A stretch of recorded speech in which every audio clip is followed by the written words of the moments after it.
Bienvenidas todas, todos y todes a esta mesa que se llama La importancia de narrarnos. Antes de dar la palabra a las maravillosas ponentes que me acompañan, voy a contaros un poquito de qué vamos a hablar aquí, ¿no?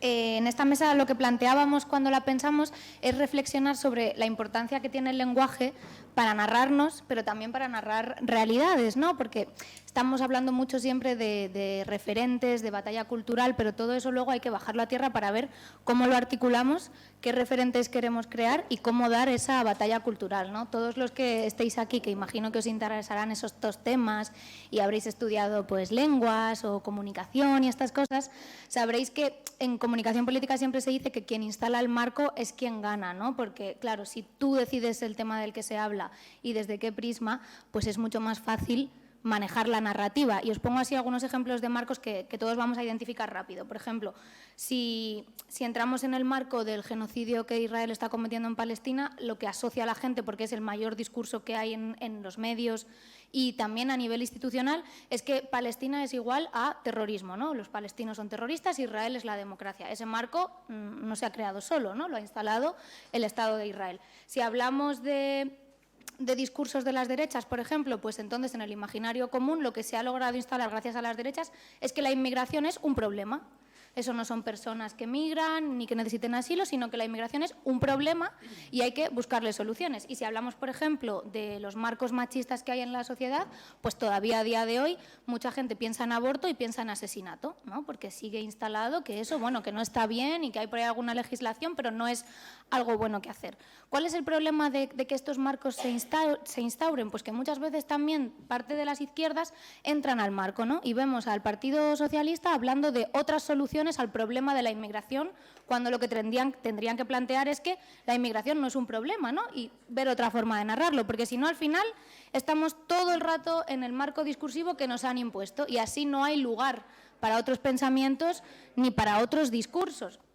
Entonces, eso lo vamos a hablar aquí con las ponentes que nos acompañan, que ahora os las voy a pasar a presentar, pero antes me gustaría leeros una cita de uno de estos ejemplos de la importancia que tiene el lenguaje y los marcos de un libro que me acabo de leer y que ganó el premio Pulitzer de este año, creo, que es El invencible verano de Liliana, de Cristina Rivera Garza. Este libro, para los que no lo conozcáis, es un libro en el que la autora decide investigar sobre el feminicidio de su hermana 30 años después, ¿no? O sea, ella se pone a investigar como en 2019 y a su hermana la habían asesinado en México, el que era su pareja, hacía 30 años cuando ella era estudiante en la universidad. Y entonces ella hace un ejercicio muy bonito de rebuscar en los cuadernos de su hermana, de hablar con sus amistades para ver qué estaba pasando, ¿no? Porque ¿por qué nadie se dio cuenta de que ese novio que tenía desde la adolescencia podía llegar a matarla? Y ella dice en un punto del libro: ni Liliana, ni mi familia, ni todas las personas que queríamos a Liliana tuvimos a nuestra disposición un lenguaje que nos permitiera identificar las señales del peligro. Esa ceguera, que nunca fue voluntaria, sino social, ha contribuido al asesinato de cientos de miles de mujeres en México y en el mundo. Por eso, cuando hablamos del lenguaje es tan importante, porque si tú ves que algo no va bien, pero no eres capaz de identificar qué está pasando, y tu hermana no es capaz de poner palabras a ese lenguaje, ¿no? Porque además con el tema de la violencia machista todas hemos creído con los mismos mitos del amor romántico, de hay que insistir a una chica aunque te diga que no, en verdad si quiere, hay que cortejarla, y si es celoso y te controla es porque se preocupa por ti. En el libro también habla con sus padres y la madre dice: es que este chico, yo me quedaba muy tranquila porque siempre la traía hasta casa, siempre iba con ella a todos lados, porque es el de la está cuidando o no le está dejando tener ninguna vida sin él, ¿no? La está controlando. Pero es un marco que todas tenemos instaurado de la pareja que te cuida y que no te deja ir a casa sola de noche porque te puede pasar algo, cuando la mayoría de asesinatos y de violaciones a mujeres son por personas del entorno. O sea que puede haber violencia machista callejera, por supuesto, pero la gran mayoría de las veces es de tus parejas, exparejas, conocidos, familiares o lo que sea. Entonces, planteando estos temas, voy a dar la palabra a las maravillosas ponentes que están aquí para que hablemos. Os las voy a presentar un poco. Al final de la mesa tenemos a Sofía Castañón, que es escritora y directora de cine documental. A su lado está Sara Ruiz Sardón, analista fílmica feminista y creadora de contenido. En el centro está Gloria Fortún, que es poeta y traductora. Y a mi lado, Alba González, investigadora feminista y escritora. Bienvenidas a todas.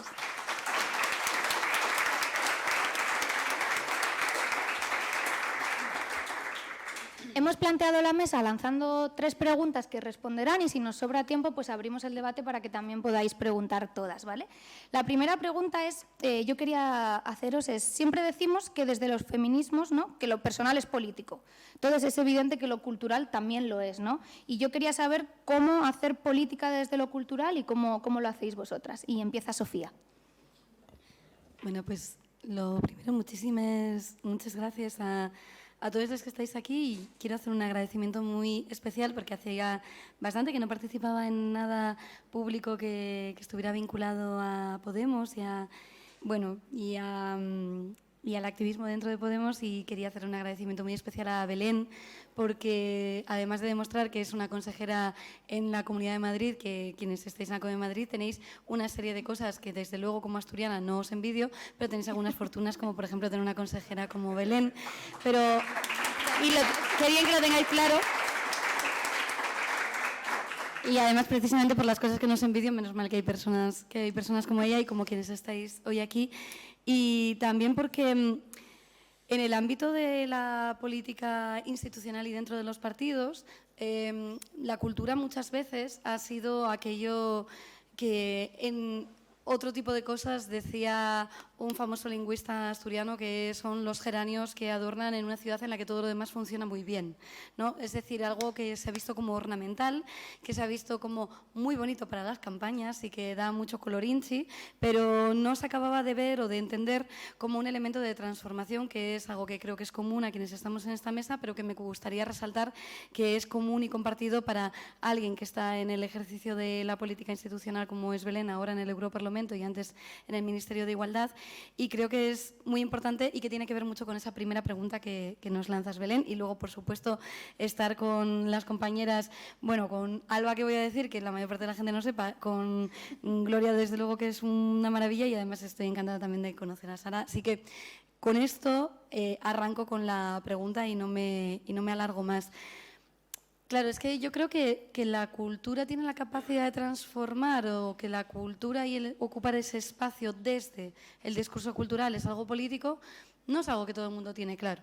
O sea, yo he asistido como poeta ponente a conversaciones después del 15M, que en teoría podía haber sentado como un paradigma distinto, en las que todavía hablábamos de la poesía política, como hay otra que no lo es, ¿no? Y yo he asistido a cómo además la poesía política normalmente es menos poesía, porque si tú estás mandando X mensaje, estás, bueno, en tanto que mandas ese mensaje, dejando de tener determinados recursos de lo que tiene que ser realmente la poesía, que es otra cosa, ¿no? Otra cosa que quién sabe para qué sirve, pero no nos sirve en el día a día, no nos sirve para cambiar las cosas, sino que sirve como a otro nivel. Bueno, yo creo que eso lo que tiene que ver es con el clasismo intelectual y no tiene que ver con la calidad de la poesía como siempre se ha planteado. Y recuerdo plantear algo como muy obvio, pero es verdad que tú puedes elegir en el ámbito, en este caso, de la creación poética, pero podríamos estar hablando del cine, podríamos estar hablando de otros géneros literarios, hablar del mar porque nos parece muy bonito, o hablar del mar porque muere gente intentando cambiar sus condiciones de vida que no han elegido y que tienen derecho a poder cambiarlas. Y al mar lo podemos ver desde nuestra ventana, si tenemos la suerte de verlo, como un espacio inspirador de belleza, y lo podemos ver como un espacio que es un horizonte de posibilidad, pero también es la tumba de muchísima gente, y una tumba muy silenciada. Y podemos elegir qué contar. Ahí me viene el verso de Laura Casielles, por introducir, aunque sea en ausencia, a otra asturiana en esta mesa, que es el hacia qué lado queremos tratar de inclinar la balanza de las palabras, hacia dónde queremos tratar de contar la historia. ¿Y desde dónde? Incluso desde ese espacio privilegiado en el que tenemos la posibilidad de contar una historia y de que alguien nos escuche, que no todas las voces lo pueden hacer y el canon no permite que todas las voces lo hagan por igual, y creo que de eso también podremos hablar. Pienso mucho en lo que hace Mario Obrero, que está por aquí, no solo con las palabras que elegimos, sino con las lenguas en las que elegimos contarlas. Lo digo como alguien que habla y escribe, y fundamentalmente escribe en una lengua que no tiene un estatus administrativo igual que el castellano, o igual que el catalán, o igual que el gallego, o igual que el euskera, y que eso hace, bueno, pues que hoy no podamos pensar que algunas autoras o autores asturianos pueden optar a un Premio Nacional de Poesía, como lo puede hacer Chus Pato, que es una maravillosa ganadora de ese premio. Es decir, el idioma en el que decidimos contar también es una posición política, las palabras que elegimos son una posición política, los temas que elegimos son una posición política, y desde dónde hacemos todo eso también. Lo que me parece verdaderamente arriesgado es que haya todavía hoy quienes, de una manera muy asumida, consideren que la cultura es una cosa y la política otra, y que la cultura se mueve dentro de unos estándares. Entiendo que en esta sala no hay nadie que piense así, porque si no, igual no estabais en esta sala. O sí, a ver si os convencíamos de lo contrario, y en ese caso ahí vamos. Pero me inclino a pensar que para ese plano al menos somos todos aquí convencidas. Pero todavía, fuera de esta sala, nos encontramos una mayoría aplastante que te dice: no me mezcles la cultura con la política. Que tenemos que tener un titular en el que nos reconocen que Pedro Almodóvar se posiciona políticamente, o, sorpresa, veamos su filmografía, a ver si no se ha posicionado, pero que lo tiene que decir, y esto es suficientemente relevante como para que sea un titular, es decir, hay gente a la que le choca. O que tengamos a un artista como Rodrigo Cuevas, al que se ve obligado a responder a un concejal de un ayuntamiento en el que le han contratado un conciertazo espectacular, que probablemente haya sido el mejor concierto en muchos años de fiestas en Sison, y que tiene que explicar, claro que no puedo disociar lo que hago de la política. Quien me está recriminando esto, tampoco. La única diferencia es que a mí me llaman y a esta persona la han elegido, pero tiene que gobernar para todo el mundo.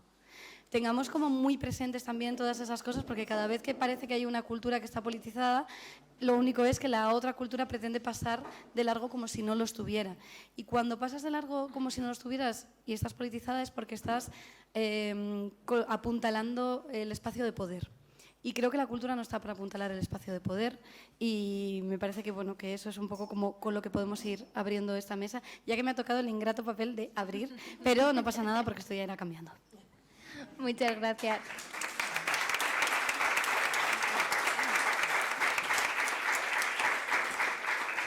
Le doy la palabra a Gloria. Pues buenas tardes. ¿Se me oye? ¿Está bien? Hola, hola. Sí. Me acerco más. Bueno, yo también mi agradecimiento por haberme invitado a esta mesa rodeada de mujeres maravillosas.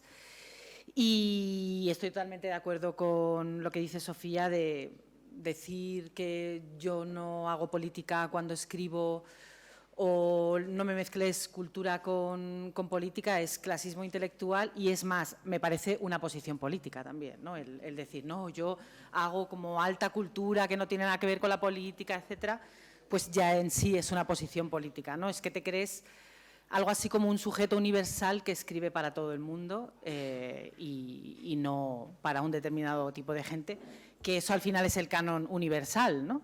Un canon hecho por quien ha tenido el privilegio de elegir, qué libros, en mi caso, ¿no?, que yo me dedico a la escritura, qué libros entran en ese canon, qué libros quedan fuera, pues todo eso no es una cosa neutra, sino que es una elección completamente política y pensada.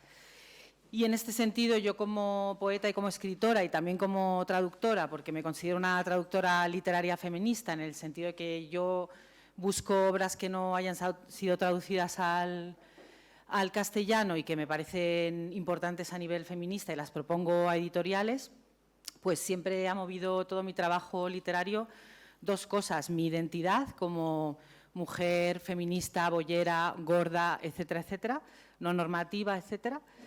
Y eso ha movido mi escritura, y ya de por sí es político, porque lo personal es político. Y también, por supuesto, el mundo, la vida, las personas, mi amor por la vida y mi compromiso por la justicia social. Y además es que la magia de la escritura, yo creo que es que cuanto más personal es lo que damos, lo que escribimos, más conecta con ello quien nos lee. Parecería que tendríamos que escoger como escritoras palabras muy neutras, palabras muy universales, pero cuando nos encontramos con un texto que es así, que es muy neutro, que está lleno de clichés, etcétera, no conectamos con él. Sin embargo, cuando una escritora o un escritor nos da algo muy, muy suyo. La magia, el misterio de la literatura es que la gente lo recibe como suyo, ¿no? Y eso es algo, podemos explicar a lo mejor cómo ha hecho tal metáfora, cómo ha estructurado tal poema, pero no podemos explicar ese misterio que es recibir así lo que leemos. Y al final, yo creo que la escritura creativa, la escritura literaria, es, si tuviéramos que definirla de alguna manera, no es pues buscar altas palabras y metáforas y recursos estilísticos para crear belleza. Al final, yo creo que la escritura literaria es la que busca conectar con lesotres. Eso es la escritura literaria, porque luego hay otra escritura, pues yo qué sé, si yo escribo mi diario no busco conectar con otras personas, busco desahogarme o lo que sea, que también es maravilloso, pero si yo escribo para publicar o para mostrarlo al mundo o para hacer un fanzine o para hacer un recital, lo que busco es conectar con la gente. Despliego todo mi conocimiento, todas mis herramientas de escritura para conectar con la gente. Y eso ya es político, porque ya tengo que pensar con qué gente quiero conectar, qué mensaje quiero dar. Entonces, yo creo que la literatura es uno de los campos más potentes para llevar a cabo este lema de lo personal es político, precisamente por todo lo que acabo de decir. Lo personal es político empezó siendo un lema feminista en los años 60-70, cuando las feministas se dieron cuenta de que lo que se reunieron en grupos de autoconciencia empezaron a contar sus cosas y se dieron cuenta de que sus cosas no eran sino lo que les pasaba a todas, y se dieron cuenta de que era político. Entonces, para mí no se trata, la escritura política no se trata de tener una lista como de ¿qué quiero que salga? Personas racializadas, no sé qué, no sé cuántos, y ir haciendo check en lo que voy escribiendo. Se trata de algo mucho más orgánico, de hablar de lo personal de una manera que, como he dicho antes, que conecte y sin aspirar a la universalidad, porque todo lo que aspira a la universalidad es perverso, ¿no? Al final es decir, yo soy el sujeto neutro, que es lo que han hecho muchos los hombres blancos, etcétera, etcétera, europeos. Inclusión no es universalidad. Yo creo que se trata de no dejar a nadie fuera de forma deliberada, es más eso. Y bueno, pues al final el feminismo, la interseccionalidad, lo queer, la paz, la justicia social, no tengo que pensar en eso cuando escribo porque es mi mirada. Yo escribo desde esa mirada. Y luego también hay una cosa que también siento que nos han vendido, que es el mito del genio aislado, ¿no? Como que un escritor crea solo, no lo ha aprendido en ninguna parte, no se ha reunido con nadie, no está influido por nadie, es un genio aislado que crea porque ha nacido con esa sabiduría y que, por tanto, es universal lo que hace, ¿no? Y yo creo que quizá lo que deberíamos hacer es crear un nuevo paradigma en el que la literatura, el arte, la cultura no sean campos en los que compitamos por medio de premios, de quién es el mejor, de listas, etcétera, sino crear sinergias para que nuestras voces suenen como truenos y puedan resonar por el mundo, ¿no? Un paradigma que cuestione estas cosas que a veces damos por sentadas, como a quién se premia y por qué, quién se queda fuera y por qué, quién no está nunca en las mesas de las grandes librerías.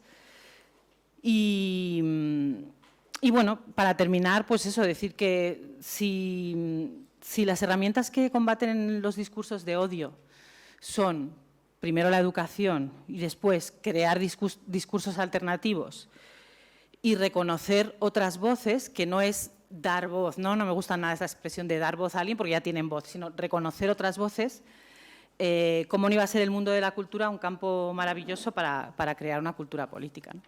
Así que yo lo dejo ahí.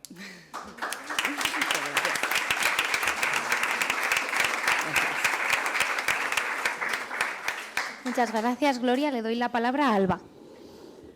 Gracias, Belén. Gracias a todas y a todos por estar aquí esta tarde. Para mí es un placer porque es volver a casa, entonces estoy muy a gusto y muy contenta de estar un año más en una uni de otoño. Lo que pasa que ahora, después de escuchar a Gloria y antes a Sofía, pasa esto que dices, joder, quiero preguntar y seguir y no venir aquí yo con la respuesta. Pero bueno, me voy a repetir en alguna cosa y voy a intentar llevar la pregunta que nos hizo Belén de cómo hacer política desde la cultura a un análisis un poco de contexto y encajarlo con algunas cosas que se han hablado hoy aquí y que creo que se hablarán mañana. Y bueno, ya hay algo que ya es evidente, ¿no? Para hacer política desde la cultura, yo creo que es fundamental que entendamos, que no nos hagamos trampas, que la cultura es en sí consustancial a la política y que la cultura es un elemento central de la articulación del poder político en las sociedades occidentales.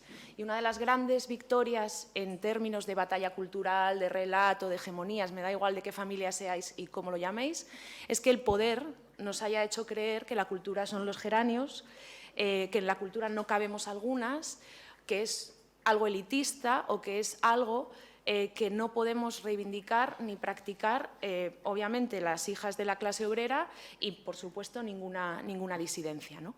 Hay un teórico ya fallecido, un hispanista muy célebre, Ángel Rama, que a algunas personas os sonará, o debería sonaros si la Universidad Española no ignorara la Academia Latinoamericana cuando nos dan filología hispánica, pero bueno, en fin.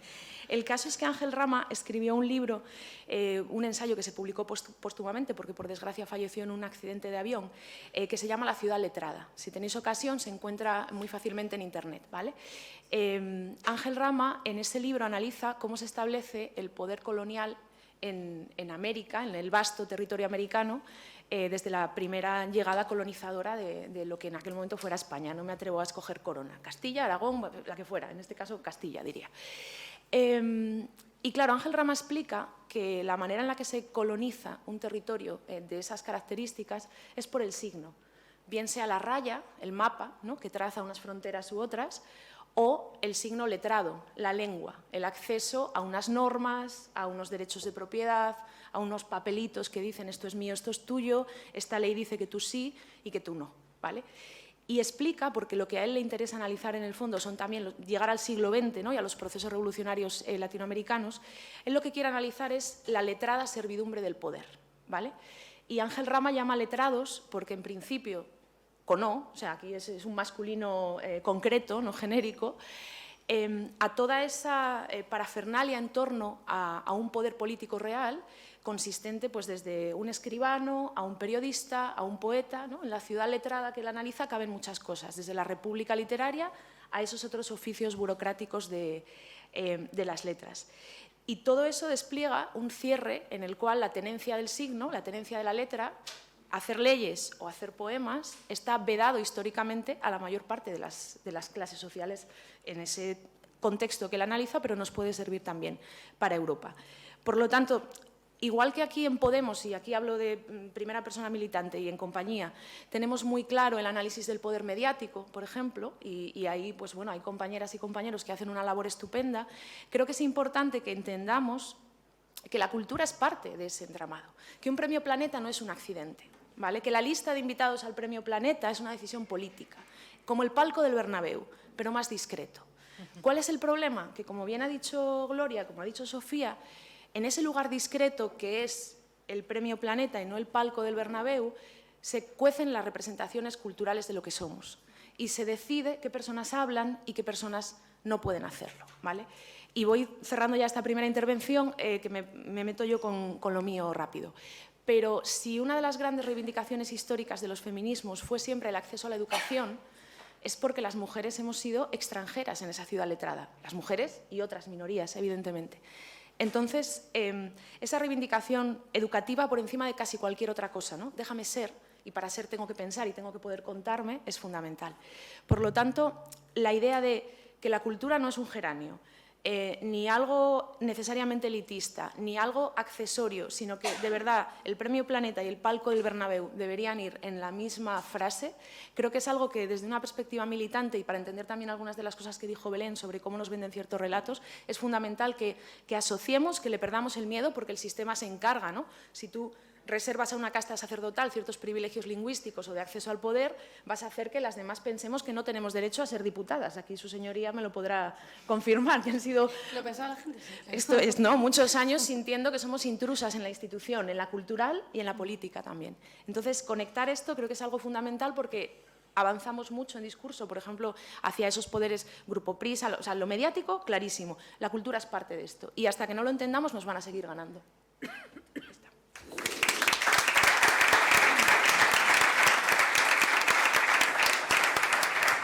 Gracias, Alba, y es el turno de Sara. ¿Aquí se me escucha bien? Sí, yo creo que sí, ¿no? Bueno, pues lo primero me sumo al agradecimiento y deciros que es un privilegio escucharos, chicas. Es increíble que estos espacios se creen y ojalá sean más porque todavía son muy poquitos. Así que gracias lo primero y qué guay escucharos. Un poquito en relación a lo que estaba comentando Alba, para mí, como divulgadora cultural en redes sociales, que es un terreno bastante hostil, creo que la forma de entender, o sea, la forma de hacer política desde la cultura, desde este espacio, es hacerle entender al espectador que la cultura no es solo entretenimiento, ¿no? Esto que estábamos hablando. Y sobre todo, cuando hablamos de cultura más mainstream, es decir, a lo mejor una cultura más audiovisual o la cultura como mal llamada cultura para todos los espectadores, creo que hacer entender esto es un concepto muy complicado, que el espectador, la espectadora media vea esto o comprenda que lo que está viendo es más que entretenimiento y que interfiere en su manera de entender el mundo y de relacionarse en sociedad, es complicado. Yo en mis redes sociales recibo mensajes a diario que me dicen: tía, eres una rayada, ¿por qué analizas tanto las películas? Ojalá pudieras disfrutar de las películas y no sobrepensar tanto. Ojalá no fueras tan pesada, etcétera, etcétera, etcétera, etcétera, ¿no? Bueno, porque la mayoría de estas personas no entiende esto, que su manera, lo que ve afecta a su manera de mirar, ¿no? Y a mí me gusta mucho traer a colación una frase de Ralph Waldo Emerson que dice: la percepción no es caprichosa, sino fatal.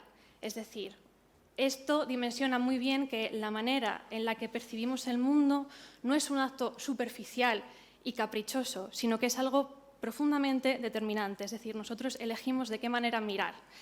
Y esto, que creo que es muy fácil decir, o sea, asociar que hay una ideología o una política a ciertos productos. Por ejemplo, creo que hoy en día es muy sencillo decir: tu película, tu serie está completamente politizada o me quiere retransmitir una ideología, cuando vemos que de repente una princesa la interpreta una actriz racializada. Esto es claro, ¿no?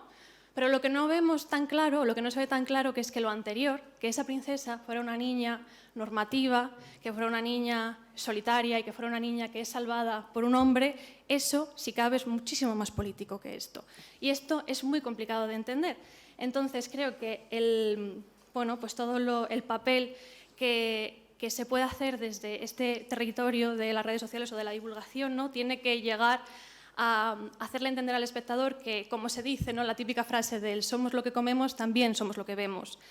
Y en relación a esto, creo que contar un ejemplo que es un poquito más distendido ilustra muy bien todo esto, ¿no? Y es en relación a la película de Alfred Hitchcock, Rebecca, de 1940, en la que, no sé si conocéis esta pequeña anécdota, pero bueno, lo voy a contar, por si acaso hay alguien que no lo conozca. Es una película en la que, bueno, pues un chico pierde a su mujer y se enamora de otra chica. Entonces, él es un aristócrata, su mujer era una aristócrata y se enamora de una persona que viene de un entorno un poquito más humilde, más rural, etc. Bueno, pues las personas que ingeniaron en el vestuario de esta película en 1940 vieron que una cosa muy fácil de interpretar a la hora de ver el vestuario era que la diferenciación entre la nueva mujer y la anterior mujer era que esa mujer llevase una prenda típica de la que llevaban las mujeres en los años 40 en el entorno rural, que era una chaqueta de lana con botones en medio. Bueno, pues si ahora nos paramos a pensar, ¿qué abuela no nos ha dicho en una noche de verano: llévate una Rebequita? Y esto es por esta película. O sea, la Rebeca se conoce como Rebeca porque Alfred Hitchcock decidió que su personaje se la pusiera durante toda la película. Entonces, un ejemplo tan pequeñito como este nos ilustra muy bien cómo nos afecta, o sea, cómo moldea el audiovisual, el arte, la literatura, la percepción que tenemos del mundo y de cómo nos movemos en sociedad. Y bueno, esto es...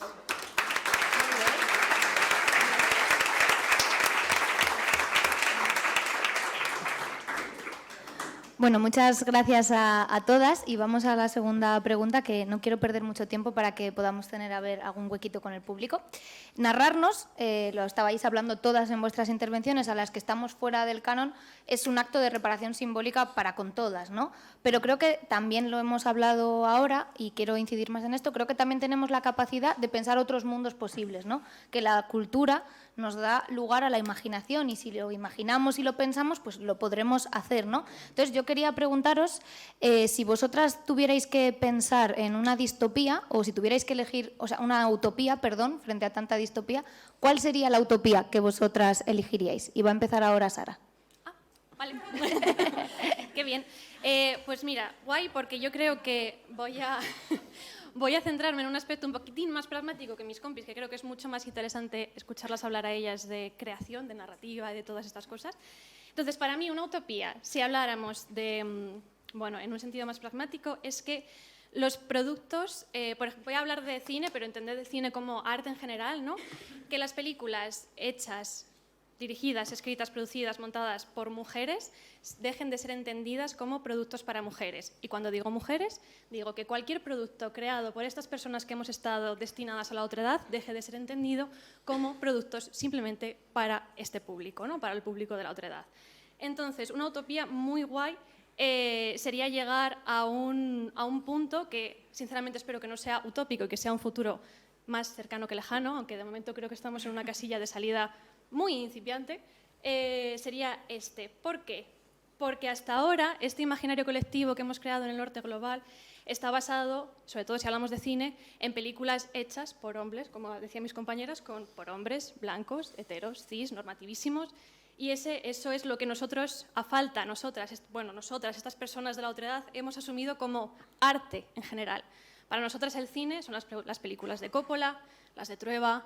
Da igual, no hablo de calidad, hablo simplemente de lo que es. ¿Qué ha pasado cuando hemos intentado llegar a estos discursos, cuando hemos empezado a narrarnos que nuestros productos se han entendido como solo para este público y que el público, generalmente el público masculino, no se siente interpelado por este tipo de productos? Es decir, cuando una peli, un libro, no sé si a vosotros os pasará, pero cuando una película está escrita, dirigida y protagonizada por mujeres, el público masculino, esto no es para mí, yo no sé, porque yo ya no me veo representado, conclusión, no voy a ir a verla, no es para mí.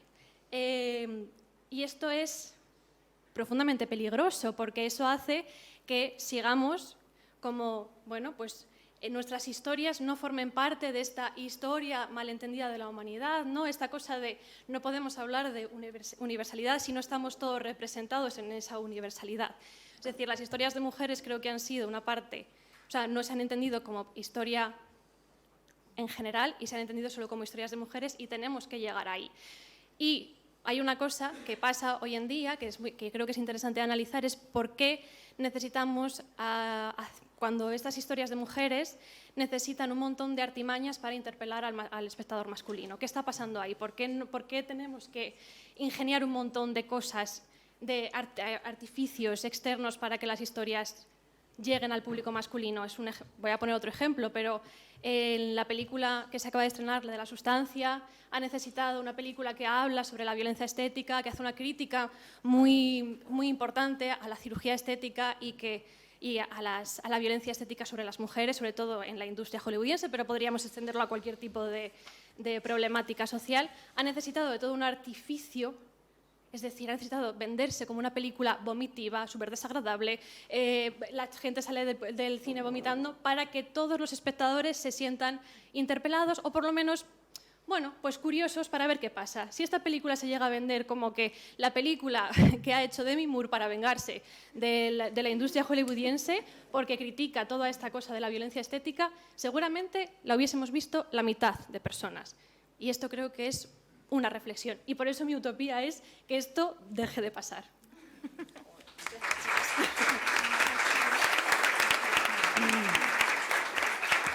La verdad, ojalá esta utopía llegue ya, porque es que es Total. necesario. Ya es hora. Le doy la palabra a Alba. Gracias, Belén.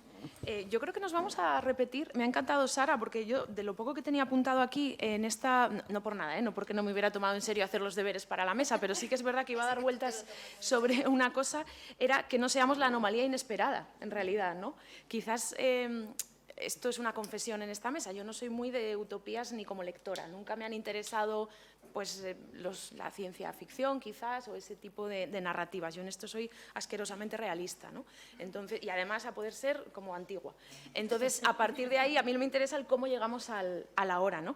Pero lo pensaba que, claro, en realidad para mí la gran utopía, también como feminista, sería precisamente, por favor, ¿podemos crear en paz? ¿No? Podemos vivir en paz, podemos hacer política en paz. Y me acordaba, de hecho, de un libro fantástico que tradujo Gloria, que os recomiendo mucho, que se llama Cómo acabar con la escritura de las mujeres, de Joanna Rush, ¿no? Que es precisamente una autora de ciencia ficción, ella sí, pero también una gran teórica de la literatura feminista norteamericana. Y claro, el título ya te lo dice todo, ¿no? Es un análisis de cuáles son los mecanismos culturales por los cuales la obra literaria de las mujeres es desprestigiada. Algunos os los vais a saber. Lo escribió el marido, ella no lo plagió, pues tendría suerte. Sería un hombre, claro, porque si haces algo bien tienes genio masculino. Bueno, todas estas cosas, ¿no?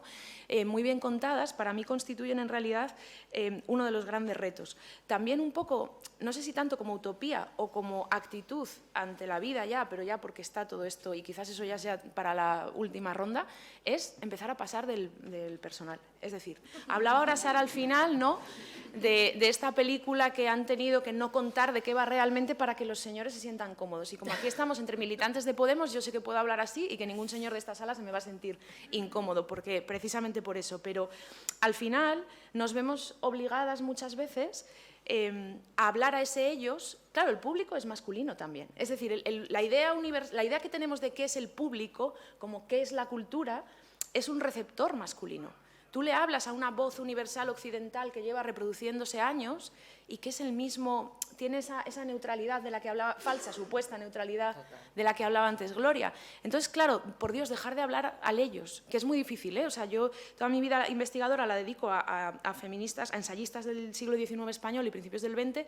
Claro, ya saben perfectamente para quién están hablando. Cuando quieren hablar para las mujeres es lo raro, son otros espacios, pero yo un ensayo, Emilia Pardo Bazán, aquí lo lanza al público como escritor, no me confundo de enemigo, pero yo creo que nosotras tenemos la suerte, y además es una suerte cimentada en la vida de muchas personas que han venido antes y que han peleado mayor libertad para todas, de poder decir ya se acabó con esto también, ¿no? Y crear en un mundo en el que dices, pues mira, desde las editoriales alternativas, las producciones alternativas, los medios alternativos, que se ha hecho siempre, o sea, esto es más viejo que la rueda, pero hay un punto de agotamiento ante la situación en el que dices, mi utopía es que me dejéis en paz, producir, consumir con los verbos que queráis y que realmente, quizás abandonando esa conversación hacia el abstracto falsamente universal, no sé, se muera solo. No se muere solo, el lenguaje es un poder, ¿no? Decía una historiadora francesa, Michel Perrault, resiste muchísimo.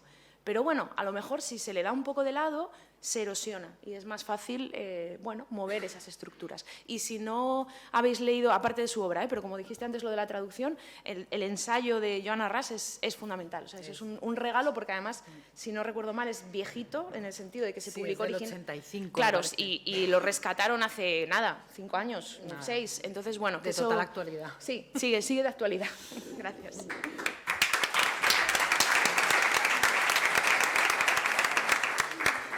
Me vais a permitir que le haga un apunte a Alba, porque he hablado de algo que a mí me encanta. Cuando dices lo de dejarlo ahí, que se muera solo, sabes que a mí las feministas de la diferencia italiana me obsesionaban y ellas decían, el patriarcado ha muerto, para mí ya está muerto, no voy a pensar más en esto y voy a crear lo mío y a pasar de estos tíos. Entonces es evidente que no es la solución porque no ha muerto, pero es una manera de intentar empezar a pensar en otro lugar. Descolonizar tu mente. Claro, de salir de tu mente al menos. Bueno, pues muchas gracias y le toca ahora a Gloria. Pues nada, yo me he alegrado mucho de que me hicieras esa pregunta porque yo, aun a riesgo de parecer umbral, hablo de mi libro porque yo he escrito una utopía.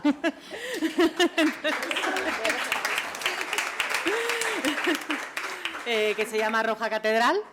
Y que es estupenda. Dicho sea de paso, para que no lo digáis. Pero...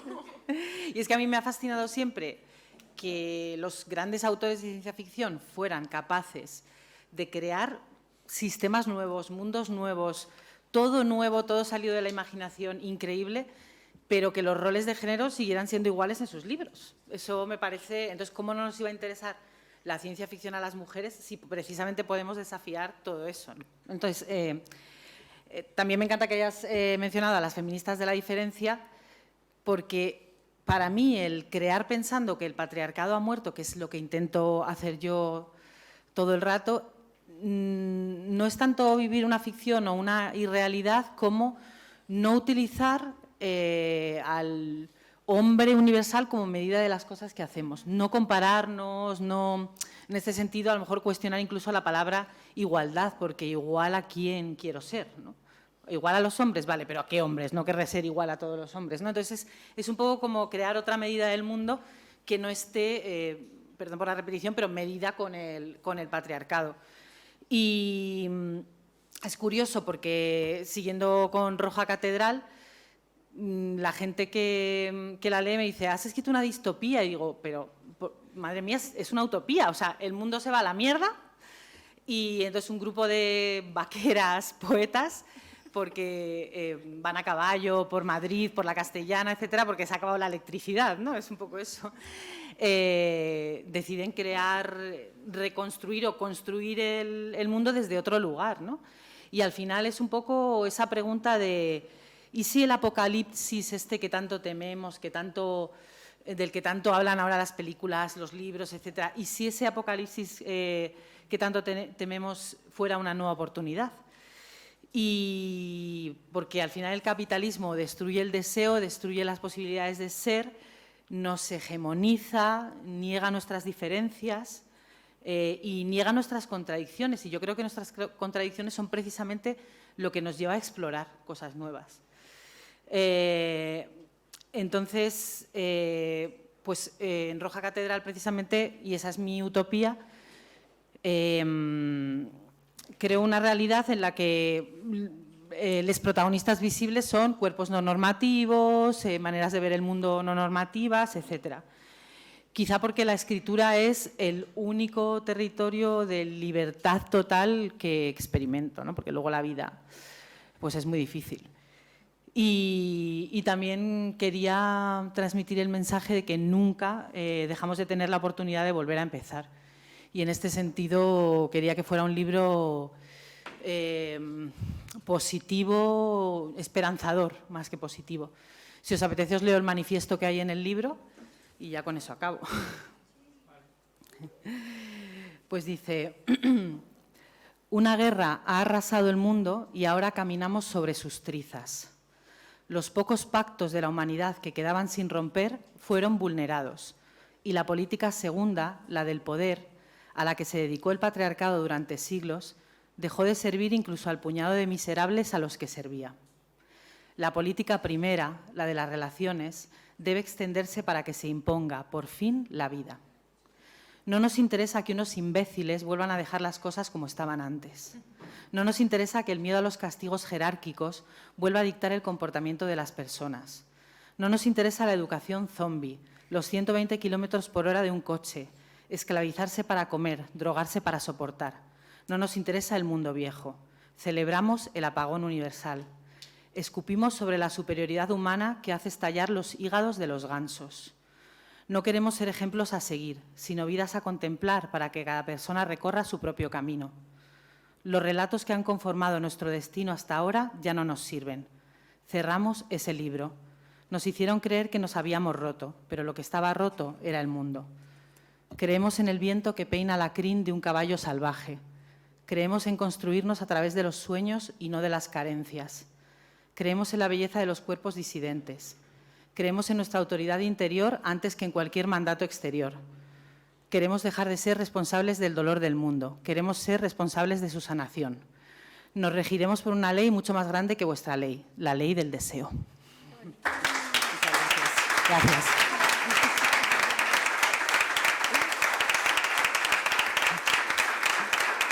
Muchas gracias. Bueno, Sofía, te toca y después de esto es un poco difícil porque a ver ahora cómo se supera, pero es tu turno. Una poeta como ella, Bueno, vamos. es difícil, pero es también tan celebrable. Estaba pensando, Bueno, para mí una utopía es que en una mesa redonda sobre un tema haya una autora, mujer, que pueda autorreferenciarse y no solo que no se justifique y que no pase nada, sino que todas lo celebremos, así que igual estamos viviendo un poquito una de las utopías de las que merece la pena. Y también pensaba en algo que decía Alba cuando decía mi utopía es que me dejéis en paz, y creo que es verdad que es una utopía desear cuando tu voz es intrusa y cuando tú te reconoces como una voz intrusa. Me dejáis en paz, voy a contar lo que me dé la gana y no voy a pedirle perdón a nadie. Y además, igual con suerte, a mí también me escuchan. Y creo que va un poco de eso. Pensaba también mucho, con esta pregunta que nos planteabas, Belén, en Donna Haraway. Creo que es como muy complicado pensar como en las utopías versus distopías y no tener a Donna Haraway en la cabeza diciéndote, oye, al mismo tiempo que echamos en crear una historia en la que todo es fatal y contamos como el mundo inevitablemente se va a ir a la mierda, también podríamos echar al mismo tiempo en contar una historia en la que hacemos que no se vaya a la mierda, que es más o menos contar la historia con esos mimbres de posibilidad que, por otra parte, en una historia fatalista lo que hacemos es decir, no se cogieron, no fuimos por ahí. Porque al final, la parte de las distopías, que creo que es algo que como género, a mí como lectora y como lectora con un pensamiento de izquierdas, siempre me ha fascinado muchísimo, es que son profundamente conservadoras.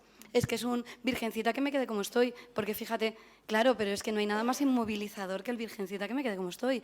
Y pensaba en el cambiar todo lo que no podemos aceptar, y en una frase que no recuerdo el autor al que ella se refiere, pero sí recuerdo muy bien, y me apetece citarla a ella, a Carmen Beltrán, la poeta riojana, que dice, es que escribir es disconformidad, es decir, no estoy de acuerdo. Podemos aplicarlo para cualquier proceso creativo, aunque es verdad que quizás la escritura, al ser un proceso que tiene mucho que ver con la soledad, pero que también es muy autónomo, quizás podemos explicar de una manera más libre esa disconformidad que en el rodaje de una película, donde dependemos de muchísimos factores y donde dependemos de la industria. Y por lo tanto, bueno, dependemos de una serie de cosas que se nos escapan más que con la libertad que tenemos sobre el papel, si es que conseguimos luego que eso llegue a algún puerto. Y me parecía importante, yo pensaba mucho, ya que también se hablaba del cine, hace unos años empecé a darle vueltas, después de estar pensando en las poetas de mi generación que me interesaban y hacer una peli sobre ello, y de estar pensando también en cómo hay muchas voces que me interesan y que han quedado excluidas por no estar dentro del canon ese apretadito que casi es un corsé que no le entra a casi nadie, y estar pensando mucho en ello también, en ese canon heteronormativo que nos ha dejado tantísimas voces y realidades fuera.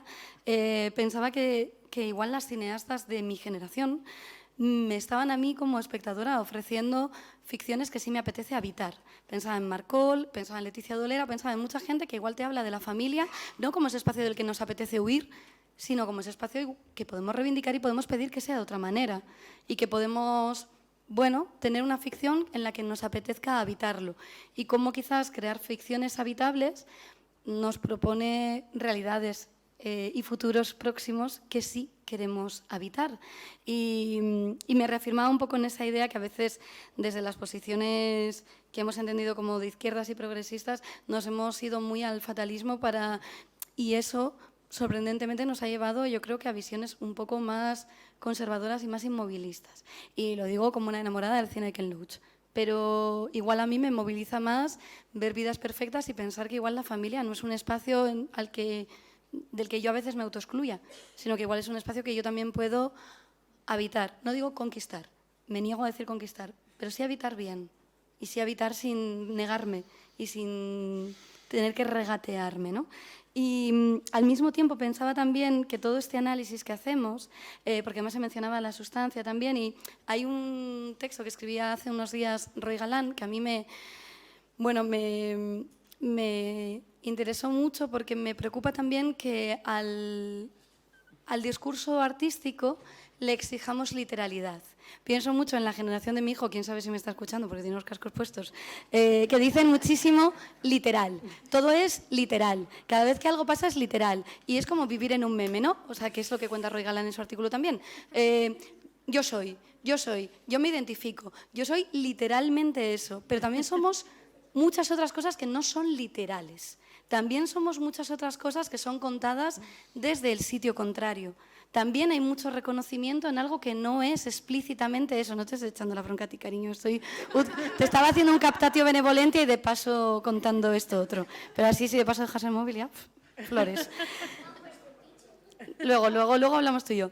Pero me preocupa también porque a veces aplicamos al cine como uno de los productos más propios de una industria de mercado, pero no solo, también a la literatura. Pienso en alguna crítica que vi a Un amor de Sara Mesa y lo hemos hablado. Miro además con Belén y con Alba en concreto lo he hablado. Podemos acabar haciendo lecturas excesivamente literales que nos impiden entender que el lenguaje artístico es otro, que el lenguaje artístico no es una intervención desde una tribuna ni un mitin, ni un manual de instrucciones, que el lenguaje artístico nos deja un espacio para aportar nosotras y para entender, incluso para imaginar.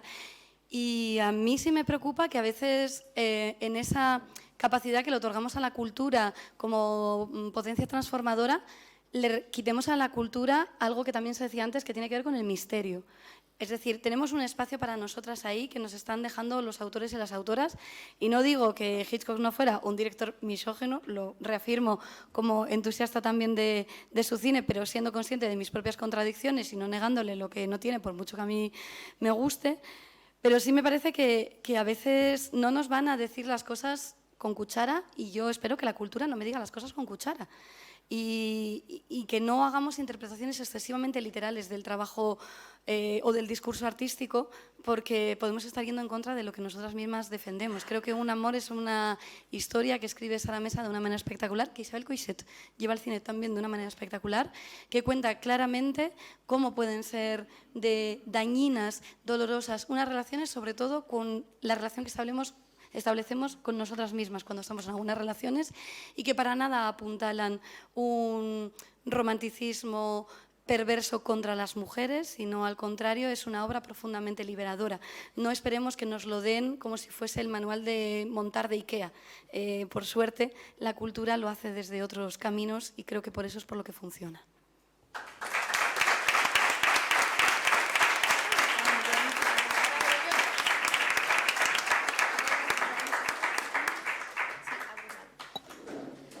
Bueno, la verdad, voy a pasar a la pregunta 3 porque me quedaría hablando de un amor, pero no podemos hacerlo.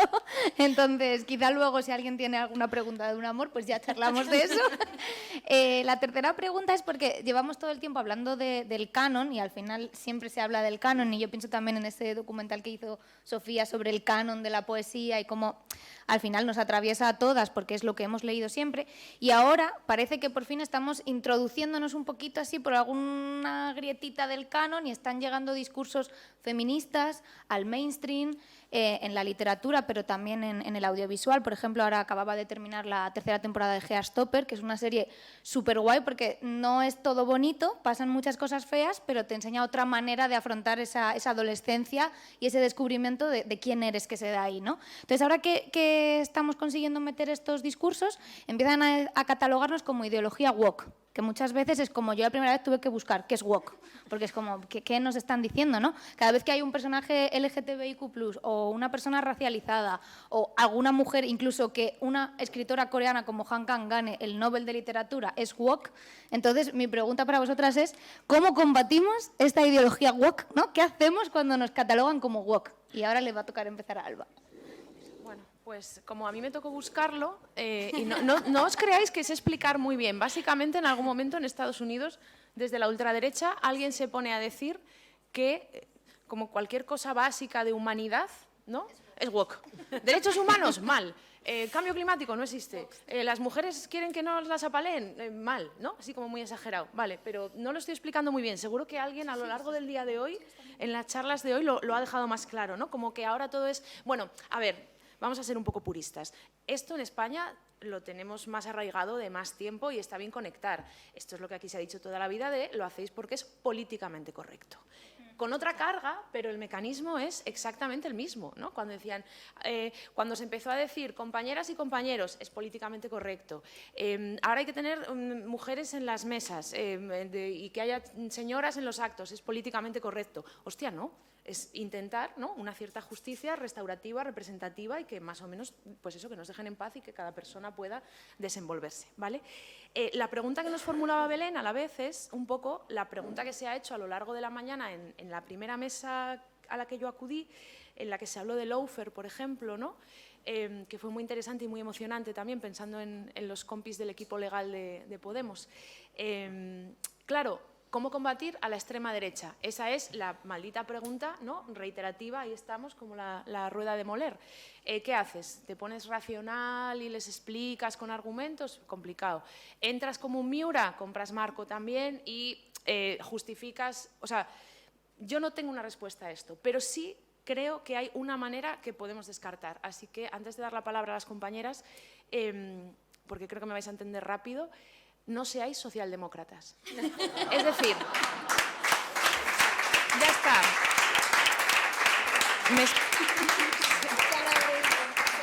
Me explico un poco. De todas las opciones, esa no, ¿vale? O sea, no. Cualquier otra, pero esa no, por favor, porque... No, porque es una manera de comprar soga que además va en contra de la memoria, de la dignidad, de la lucha de las clases trabajadoras, de las mujeres, en fin, de todo el mundo. Así que entre todas y todos tendremos que construir soluciones posibles. A veces ser socialdemócrata es muy cómodo porque fuera de ese marco hace mucho frío, la vida da mucho miedo, en el ámbito de la cultura te dejan de llamar para este evento, igual te cierran algunas puertas. Entonces, bueno, eso es un proceso personal que muchas personas han abordado a lo largo de su vida, de decidir dónde estás y dónde no estás, asumir el peaje que pagas por ello a nivel personal y ser coherente. Entonces, yo entiendo la pulsión socialdemócrata porque es mucho más confortable, pero no voy a citar ese poema que todos citamos mal, de primero vinieron por unos y luego acabarán contra todas. Entonces, ya, eso, por favor, sea como sea, no seamos socialdemócratas. Bueno.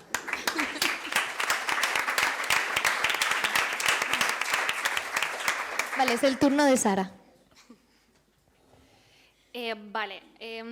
Yo sabía lo que era woke porque a mí me lo llaman como unas 300.000 veces al día en redes sociales. Así que, El lenguaje de las redes. exactamente, el lenguaje de las redes. Que lo ha definido muy bien Alba. O sea, yo creo que no hay que apuntar nada. Es decir, todo lo que sea... lo que aquí seguramente en esta sala entendamos como lo correcto y lo que hay que hacer es entendido como woke. Así que eso. Creo que una de las maneras para combatir esta reacción es primero tener muchos espacios, es decir, que la vida se llene de espacios como este, ¿no?, de mujeres, de personas que hablen desde otro lugar y que empecemos a habitar, que me ha gustado mucho porque yo siempre utilizo conquistar y siempre lo he querido cambiar y desde que lo has dicho tú lo de habitar digo... Perfecto, qué bonito, es que me ha parecido precioso, así que te lo agradezco mucho. Que empecemos a habitar estos espacios y que esto llegue, bueno, pues como a una conciencia colectiva, pero creo que hoy en día pues esto está pasando y ya creo que cada vez somos más y que, si hablo de mi ámbito, que son las redes sociales, cada vez somos más mujeres, cada vez somos más personas hablando de esto y sobre todo no cediendo a esta reacción que nos quiere catalogar como woke o que nos quiere dejar en esto no importa. Y eso está muy bien, pero creo que esto tiene que escalar, es decir, esto tiene que llegar a otro punto. Por ejemplo, yo creo que no podemos seguir permitiendo, y que esto no debería pasar, es que en periódicos se sigan utilizando estas palabras, sobre todo para hablar, por ejemplo, de la 4ª temporada de True Detective, en la que ya te guste o no te guste, eso no, como vuelvo a repetir, esto no son gustos, no es calidad, es una temporada que habla sobre las mujeres inuit en Alaska y habla sobre ellas como defensoras de la tierra, y que esto se catalogue como woke es de una total incomprensión del mundo que habitas y del momento social que estamos viviendo. Solamente porque creas que porque han puesto mujeres racializadas como protagonistas de esa serie es que están cayendo en esta inclusión forzada o en este movimiento woke. Entonces, yo creo que esta escalada tiene que dejar de pasar y esto no puede seguir permitiéndose. Al igual que tendremos que revisar, en mi opinión, cosas tan tontas, entre comillas, como las ayudas del ICA. ¿Sabes? Esto es muy importante. Las ayudas del ICA no pueden seguir dándose de la manera que se dan porque solo llegan a Santiago Segura. Es decir, ¿sabes? No, es así. Y entonces no puede ser porque lo que estamos favoreciendo es que exista todo esto del discurso único. Entonces esto no puede seguir pasando. Porque además, para que esto empiece a calar, tiene que salir salir del suelo y empezar a habitar la superficie, el mainstream, la general. O sea, el público general tiene que empezar a entender que esto no es woke, que esto es la vida, que esto es la sociedad y que lo que había, o sea, esto no es inclusión forzada, lo que había antes era una exclusión forzosa. Entonces, esto es lo que tenemos que empezar a entender. Y en cuanto a las redes sociales, creo que es interesante apuntar que es un ejercicio de resistencia, es decir, no dar un paso atrás. Hay que quedarse, hay que aguantar, mientras intentamos denunciar que a las personas que hacemos activismo en redes sociales se nos insulte, se nos incite al suicidio, etcétera, una cantidad de barbaridades increíbles, hay que aguantar, hay que ponerse una venda y decir esto es para un bien que no sabemos cuál es, pero supera esto y hay que estar aquí. Entonces, yo creo que una de las cosas por las que se puede luchar contra esta reacción es estando, que esto llegue a las autoridades, o sea, a la institución y al público general.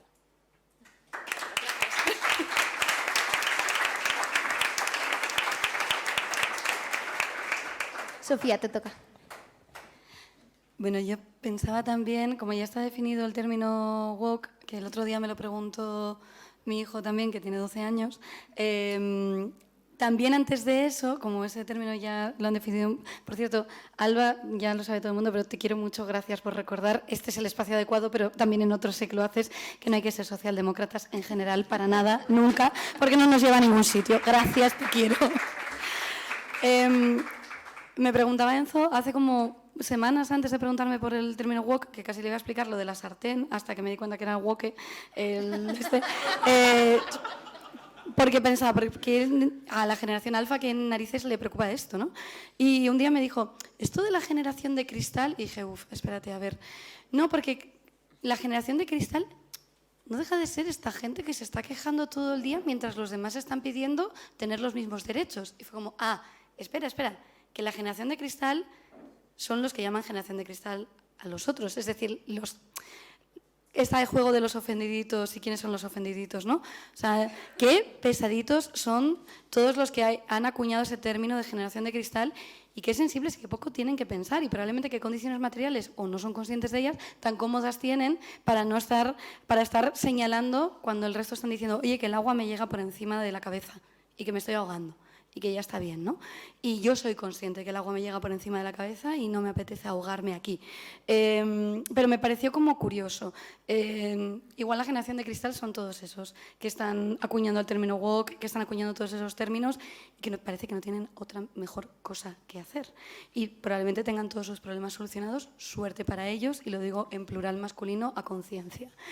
Pero además de eso, pensaba también en una cosa que dijiste al principio, Gloria, creo que en la primera intervención, que era la universalidad tiene algo de perverso. Sí, estoy totalmente de acuerdo en cómo se ha construido el canon y cómo hemos entendido lo que es la universalidad. Tengamos en cuenta que cuando una novela, hasta por suerte hace pocos días, habla de la maternidad, se entiende que es una cosa, como bien decía Sara también, que interpela o afecta a un público femenino, en tanto que maternidad. Sin embargo, una obra bélica, una gran historia de guerra, interpela a todo el mundo. Bueno, yo creo que todo el mundo es hijo o hija de alguien y por suerte, guerras no han vivido tantos señores como sin embargo dirían que eso sí es universal y sin embargo una historia que tiene que ver con los vínculos es una cosa como para esa mitad de la población, que por cierto es un pelín más abundante y no reconocida dentro de ese canon. Y pensaba que quizás podríamos jugar también a la perversión de llegar a intentar que esa universalidad sí que además fuera inclusiva, ¿no? Y que esa podría ser como una de nuestras herramientas. Y me acordaba también que en esta misma sala hace 4 años hicimos un encuentro a puerta cerrada en Podemos, dentro de la Secretaría de Culturas, que era la voz más alta. Y lo llamamos así precisamente como para ver cómo podíamos confrontar contra el discurso de la ultraderecha.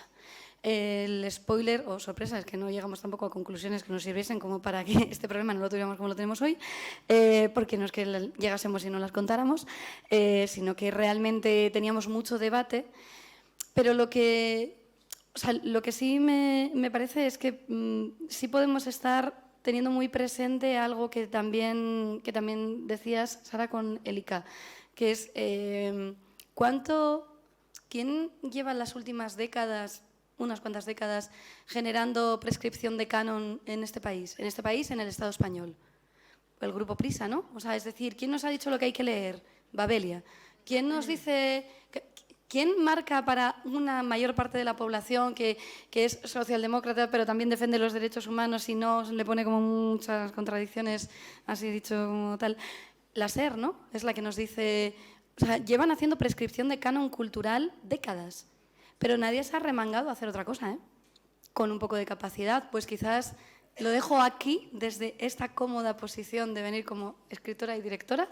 Este partido tiene que ponerse a hacer prescripción de canon también y a estar reivindicando otras historias que contar, otras voces que las cuenten y a estar diciendo que esto también tiene que ser el canon cultural del conjunto de este Estado, que se escribe este canon en muchas lenguas, que se escribe desde mucha más otredad de la que nos dice el Grupo Prisa y que necesitamos empezar a reivindicar ese canon si queremos cambiar las cosas, porque las cosas también las vamos a cambiar desde ahí, igual que la plurinacionalidad, igual tenemos que empezar a defenderla desde el plurilingüismo y desde la pluriculturalidad.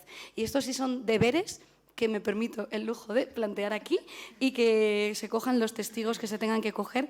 Y por último, pensar también que esos deberes tienen que ver con todas esas voces y con las oportunidades que tienen. Y hablabas del ICA. El problema del ICA, claro, sí, el problema que tenemos todas es que al final el dinero del ICA va en gran medida a Santiago Segura, no únicamente. Pero sí es un problema. Pero es un problema que vaya ahí no solo porque es Santiago Segura o porque la historia que cuenta es como divertida y parece como blanca, pero bueno, ojo, cuidado con ese humor blanco, porque nunca lo es, sino sobre todo porque no permite que llegue a productoras que no cumplen X requisitos y no es tan fácil cumplirlos. Para cumplirlos tienes que tener dinero. Y cuando ese es uno de los requisitos, nos estamos perdiendo muchas historias y nos estamos perdiendo muchas voces. Y creo que también deberíamos estar planteándolo desde ahí, la necesidad de que realmente no estén operando desde una cuestión de clase también todas las ayudas posibles para que nuestro cine, para que nuestra cultura, para que nuestra literatura, para que todo estemos facilitando que llegue a la mayor parte de espectadores, lectoras, público posible. Y si con eso, con cambiar un poco la prescripción de canon y con cambiar un poco quiénes tienen la capacidad de crear, vamos haciendo batalla, pues probablemente consigamos un poco eso de la balanza de las palabras, ir cambiándola hacia lados que sean un poco más justos y además que no sean tan necesariamente socialdemócratas de quedar bien.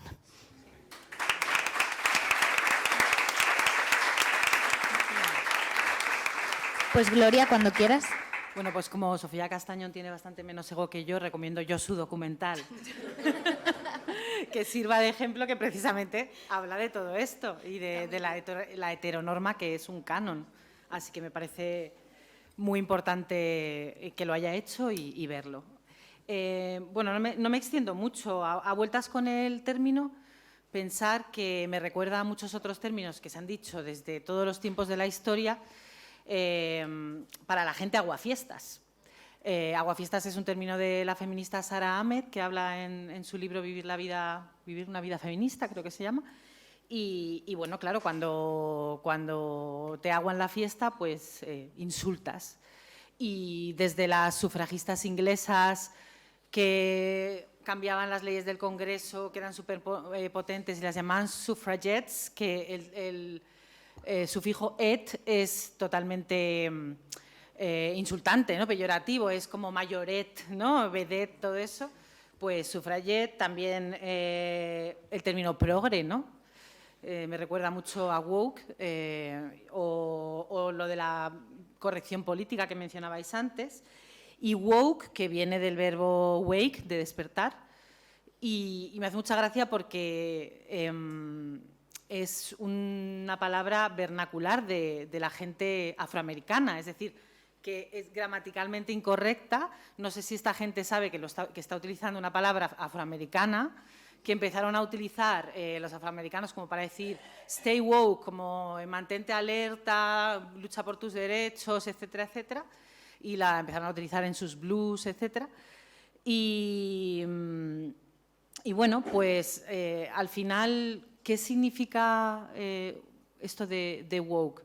Significa, o sea, cuando lo utilizan como insulto, como lo has definido para mí perfectamente, ¿no? Cuando quieres hablar de justicia social, de derechos humanos, cuando quieres ser inclusiva, etcétera, y cuando lo utilizan como insulto parece que están hablando de que nos quedamos en lo superficial, ¿no? O sea, como que un anuncio de la tele en el que, venga, vamos a meter a una persona negra, a una persona, yo qué sé, queer, no sé qué, y te quedas ahí.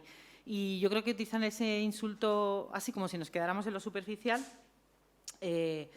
cuando yo la verdad es que prefiero quedarme con el origen del término, que es el de la gente racializada luchando por sus derechos.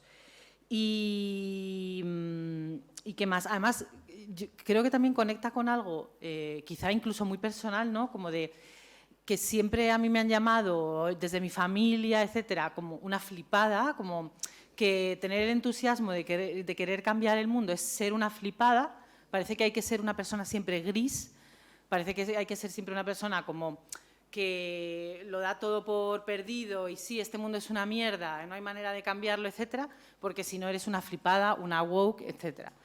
Y en este sentido yo prefiero quedarme con lo que has dicho, Sara, de crear otros espacios habitables, habitar otros espacios en los que, o sea, ni siquiera tomar como medida a la gente que dice estas cosas y tener que demostrar todo el rato que no somos superficiales, que realmente nos interesa esto y lo otro, sino crear espacios donde podamos, pues eso, crear juntes, intentar hacer otras. Yo pienso en mi comunidad de escritoras, por ejemplo, que somos las escritoras peligrosas, que nos reunimos una vez a la semana a escribir juntas,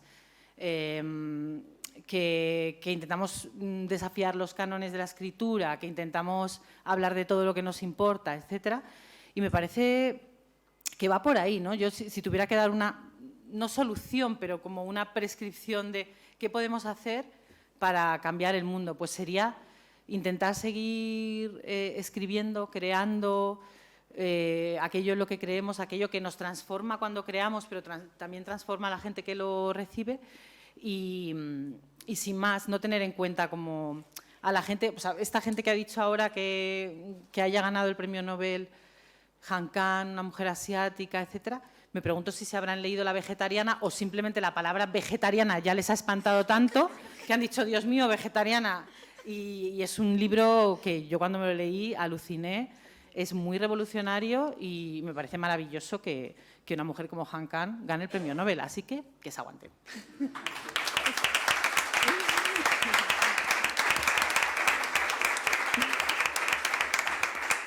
Bueno, pues tenemos tiempo para alguna pregunta, si alguien del público se anima. A ver, Enzo, por alusiones, tiene derecho a hablar el primero. Vale, ya viene el micro, ¿vale? Era muy extraño que fuese a tener una pregunta. Bueno, que es, si tuviese yo una utopía... Es una pregunta, no una reflexión, Enzo. Te lo digo súper en serio, ¿no?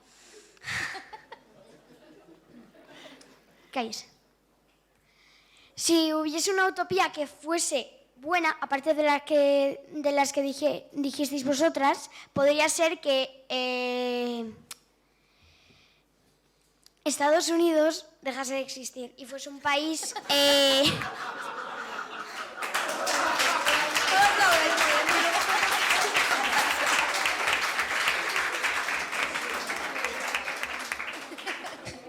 A ver, o que no dejase de existir, pero que al menos dejasen de ser tan tontos y tan derechistas. Por favor.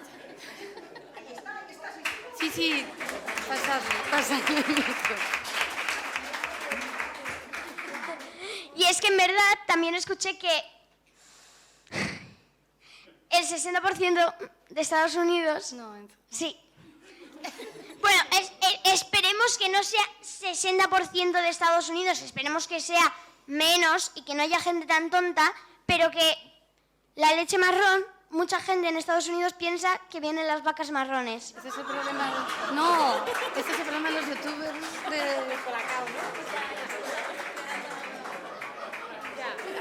¿no? Me encanta. Lanza el micro, por favor. Bueno, Abrimos otra... últimas palabras, Venga, vale. últimas palabras. Últimas palabras. La entonación de los poemas importa.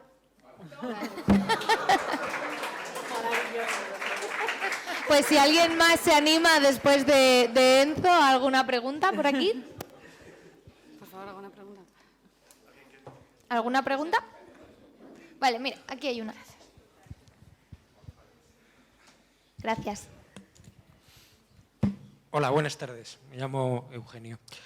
Hemos estado hablando de cultura, hemos estado hablando de cultura en un contexto político como herramienta de modificación de la realidad que nos rodea. Entiendo, es una percepción mía, de mucha de la gente, que hacemos política de base en la calle, que hacemos mesas informativas, que repartimos panfletos, que organizamos actos con la ciudadanía. En este momento tenemos la batalla cultural completamente perdida con la generación más joven. Desde los 25 años para abajo no nos conocen, no nos comprenden, hablan otro idioma y como organización política, aparte de crear belleza, tenemos que difundir mensaje. Me gustaría oír vuestras ideas, las de todas, especialmente las de Sara como persona que representa más esa generación. ¿Qué tenemos que hacer para ayudar a crear una cultura que nos ayude a conectar con esa generación y recuperar el espacio que en este momento tiene completamente ganada la ultraderecha en nuestro país? Pues Sara, si quieres empezar.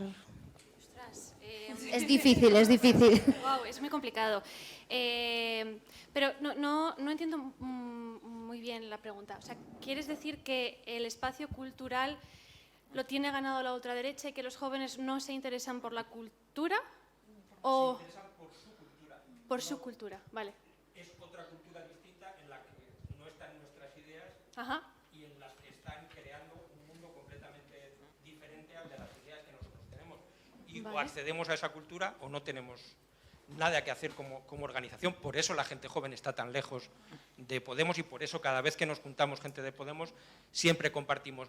No conseguimos que la gente joven se acerque a nosotros. Entre otras cosas es porque nuestra ideología, nuestros planteamientos están absolutamente alejados del consumo cultural que hace esa gente joven, de sus creaciones audiovisuales, de sus canales de TikTok, de sus canales de YouTube. No nos engañemos, la gente joven mayoritariamente no lee poesía. Estamos hablando de cifras. Hay parte de gente joven que lee poesía, pero es un conjunto minoritario de personas y que además viven aislados en un mundo, no se relacionan con los demás jóvenes. Entonces, ¿cómo podemos hacer una cultura? Hablábamos esta mañana en la mesa de República. ¿Cómo podemos hacer nuestras misiones culturales del siglo XXI para conseguir poner la cultura al servicio de nuestro modelo transformador político, que yo creo que hoy no lo tenemos, por lo menos desde un punto de vista cuantitativamente representativo en la sociedad de 25 años para abajo? Vale, entiendo mejor. Muchas gracias por la aclaración. Mira, yo en este caso no formo parte de Podemos, entonces no sé cómo a nivel de organización del partido se puede hacer, pero creo que discrepo contigo en cuanto a la concepción de que los jóvenes solo se interesan por un tipo de cultura. También es verdad que es muy complicado hablar porque todas estas cosas de que las cámaras de eco, ¿no? Vivimos en entornos en los que la gente piensa como nosotros, ¿no?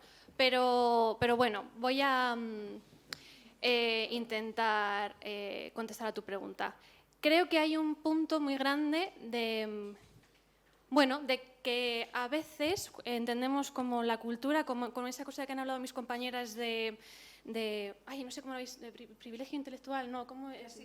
clasismo intelectual. Creo que es un punto muy importante a tener en cuenta, en el que a lo mejor la gente joven, o cuando hay un salto generacional, parece que la cultura se queda relegada a ese clasismo intelectual y no pasa a la barrera generacional, ¿no? Y a lo mejor para intentar crear unos diálogos comunes, porque al final la cultura es una manera de dialogar, es abriendo a que todas y todos formemos parte de esa cultura, y que no sea, a lo mejor la manera de llegar no es que la gente que está a lo mejor en la cultura haga un producto que se acerque a los jóvenes, sino que los jóvenes empiecen a contar sus historias, al igual que puede pasar con las mujeres, o con lo que hemos estado hablando de todas estas personas relegadas a la otredad. Creo que eso es importante. Aparte, creo que, en mi opinión, hay que quitar el estigma a la gente joven ya, porque eso lo que hace es alejarnos, y esto nos posiciona en dos bandos distintos, y creo que no lo somos. Yo, en este sentido, creo que estoy un poco harta, no por ti, no específicamente por tu no quiero que te sientas atacado con lo que digo, pero estoy un poco harta de esa cosa de los jóvenes ya no, los jóvenes tal, los jóvenes no sé qué. Bueno, los jóvenes estamos trabajando para estar aquí en un mundo en el que es bastante hostil, en el que de repente llegamos tarde a todo, ya no podemos ni casarnos, ni tener hijos, ni tal. Entonces, hay que empezar a abrir puentes, a dialogar entre todas las personas, a dejar de desestigmatizar la cultura, y hay un punto en el que a lo mejor podemos empezar a dialogar de una manera común, es quitar estas cosas de los youtubers son cultura de segundo grado, los creadores de contenido, en mi caso, por ejemplo, son cultura de menos nivel, ¿no? Y a lo mejor intentar entender que dentro de la creación de contenido somos muchísimas personas las que estamos intentando hacer una creación de contenido de calidad, dando voz, intentando servir de puente entre a lo mejor la literatura de mi compi y el público, que a lo mejor no llega tanto a esas cosas, y que todos estamos en un mismo barco que navega hacia un futuro común. Entonces yo creo que eso es lo que tenemos que empezar a pensar ya. No sé si te ha servido la contestación, pero... Yo quería añadir una cosita, creo que antes lo decía muy bien Sofía, que es que muchas veces hemos caído también desde la izquierda en este discurso de todo está mal, la ultraderecha arrasa, y eso es tremendamente desmotivador. Entonces, si todo está mal y no planteamos soluciones, pues mucha gente dice, pues ¿para qué me voy a meter a hacer nada si todo está mal, ¿no? También creo, como decía Sara, que muchas veces se piensa, los jóvenes ya no están aquí, pero es que igual los jóvenes están haciendo política de otra forma, no son de ir a la asamblea del círculo, por ejemplo, eso es así. Yo no creo que consigamos que mucha gente joven vaya, porque se relacionan de otra manera, y también más una política más de redes sociales, más de otro tipo de, como más de movimiento, ¿no? Más de ir a las concentraciones feministas, a las ecologistas, a las de la vivienda. Está habiendo muchísima gente joven movilizándose por la vivienda, y eso es parte también de nuestro capital cultural, y podemos ver cómo trazar estrategias, pero sí que creo que es otra forma. No es que no lo estén haciendo, pero es otra forma. Y hablaba ahora Sara también del contenido en redes sociales.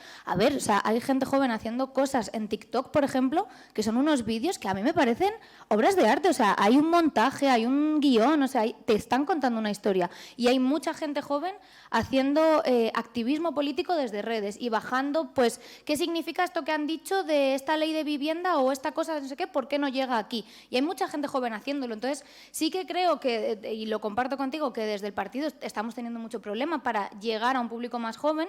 Creo que tiene que ver también con las dinámicas que hay instauradas, y que igual tenemos que pensar otra forma de que las juventudes y la gente joven participe de la política, que igual no encajan en esta política que veníamos haciendo, porque no les interesa, no es su lenguaje, no se sienten cómodos, pero no creo que la juventud esté perdida. También creo que es normal que haya este auge, digamos, de jóvenes, hombres sobre todo, que se están yendo a la ultraderecha, pero porque si lo piensas, es tan fuerte lo que ha pasado en este país con el anterior gobierno de coalición, que fue el primer gobierno de coalición con un montón de avances feministas, que cuando tú eres joven y quieres ir contra lo establecido, es que los que estábamos en el poder éramos nosotras. Entonces ha habido muchos jóvenes que se han rebelado contra el poder, como nosotras nos hemos rebelado. Lo que pasa que en nuestro caso, pues lo que había en el poder era la derecha, ¿no? Y también esto se ve en el feminismo, con toda esta corriente TERF. Hay muchas chicas jóvenes que simplemente yo creo que se han apuntado a eso porque es ir contra corriente. Y campaña mediática. También. Pero que muchas veces tú hablas con ellas y ellas no tienen un argumento para defender esto que defienden, sino es como, no, porque esto es lo que está establecido y las verdaderas feministas vamos contra el poder. Es que creo que todavía no hemos visto la importancia de que tiene haber llegado a ese poder. O sea, es que es muy pronto para pensarlo, pero cuando lo miremos en unos años es tan fuerte que también es normal que estos discursos salgan, la reacción siempre está ahí. Entonces, bueno, yo creo que es un poco todo y que es una situación difícil y creo que también queréis hablar alguna más. ¿Puedo? Nada, yo muy breve, sí que entiendo la preocupación del compañero por algo que también ha salido en la mesa de esta mañana. Claro, Vox entró en TikTok con dinero y genera una cantidad de contenidos para ese público adolescente tremenda. Entonces no vamos a poder competir con eso y esto lo digo como organización, es imposible. Y lo ves, claro, yo esto te lo cuentan las compañeras, amigas que son docentes en la educación secundaria y de repente preguntan al jamelgo de turno que dice una barbaridad, ¿tú dónde has visto esto? Bueno, y hay el trabajo pedagógico, pero claro, lo ves y eso no es un azar, es que al final la ultraderecha española fue muy hábil al entender los lenguajes disruptivos de Podemos, apropiárselos y jodernos a todas ahora mismo. Pero por eso yo confío que volvamos a tener un poco la capacidad de inventar lenguajes disruptivos. Y los lenguajes han cambiado. Esto a mí me cuesta una barbaridad, pero las generaciones, ya no digo porque las de la mesa, con todo el cariño para Sara, que evidentemente es la más joven, pero somos dinosaurias para lo que hay ahí fuera, ¿no? Es decir, han cambiado la manera en la que la gente joven se comunica, los lenguajes, las tecnologías y los formatos están transformando todo eso. Entonces, resistirse a ello es idiota porque pareceremos luditas y no tiene sentido. No hay que dejar que la IA la acaben controlando quienes ya la controlan. Bueno, todo esto que ya sabéis, no me extiendo por ahí. Pero a mí con el tema, desde una preocupación militante, yo creo que como los jóvenes están en otros sitios, porque hay gente que sigue habiendo, o sea, que sigue estando, que sigue militando, que sigue haciendo sus actividades, no sé, yo empecé a participar políticamente en el asociacionismo juvenil. Esta semana en mi pueblo, que es un pueblo al lado de Oviedo de 3.000 habitantes, la cuarta generación de chavales y chavalas coge la asociación juvenil del pueblo, por la que hemos pasado 4 generaciones. Dices, hostia, maravilla, ¿eh? Y están con sus lenguajes, sus cosas. ¿Qué quiero yo de esos chavales? Pues no los quiero en el círculo de mi pueblo. Quiero que en el 27 conecten la M con la A. Creo que ahí sí deberíamos centrarnos, no tanto en preocuparnos porque la media de edad de la organización es la que es, y venimos de Asturias, donde la media es tremenda, somos una de las comunidades más envejecidas de Europa, entonces, bueno, es evidente. Bueno, chica, por lo que sea, pero vamos, que por lo que sea, pero es como, haced lo que tengáis que hacer. Nuestra tarea es que cuando haya que meter la papelina en la urna, hagan la M con la A y realmente conecten su vivencia militante y sus necesidades con un programa político que les podamos ofrecer. Pero en los círculos no pasa nada, que si no se desmotivan. Déjalos estar.